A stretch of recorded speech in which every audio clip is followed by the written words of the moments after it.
சோபி, யாரோ கதவு தட்டுறா பாரு, கதவு தரமா? சரிக்கா. ஐ, சின்ன பண்ணக்கா. எல்லாரும் நல்லா ஜம்முன்னு உட்காந்துருக்கீங்களே. ஏ கங்கா, இங்க பாரு, உங்க அம்மா சாவி இங்க தொங்க போட்டிருக்கவ. இது எப்போ நடக்கிறது தானே, அப்புறம் உட்காந்து சாவி தேடிட்டு இருப்பவ. சரி மக்களே, வீட்டுக்குள்ள போகும்போது இதை எடுத்துட்டு போயிருங்கன்னு. அத்தை, என் கையில தந்துருங்க, அப்பதான் மறக்காம எடுத்துட்டு போவேன். சரி. அம்மா, காத்துங்க நல்லா செம்மையா அடிக்க.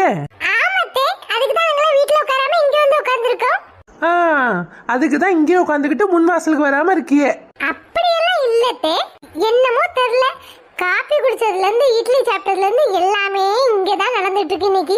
மீராக்கா இந்த இடம் ரொம்ப பிடிச்சிருக்குனாவல, அதனாலதான் இங்கே எல்லாரும் உட்காந்துட்டோம். அப்புறம் பிடிக்காம ஏக்கா, இங்க வாங்க, இங்க வந்து உட்காருங்க.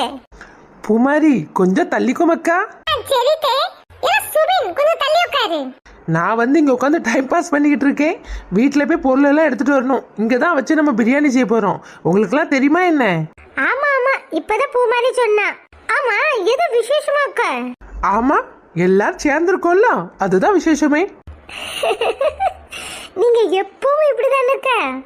இல்லையே, இப்படிதான் எப்பவுமே. கண்மணி அக்கா, உங்க அம்மா, நீ, அஜய், சோபி எல்லாரும் வந்திருக்கேல்ல, அப்புறம் விசேஷம் தானே. ஏன் மக்கா, ஒன்ன மறப்பானே, இவையெல்லாம் இன்னைக்கு வந்தவைய, நீ அப்படியா?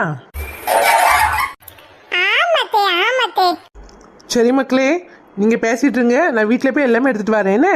நீங்க சாப்பிட்டீங்களா? ஆமா மக்கா, சாப்பிட்டாச்சு. இங்கதான் இட்லி சாப்பிட்டேன். மக்கா, பூமாரி இந்த ஊஞ்சல ஒரு ஆட்டு ஆட்டுமோ?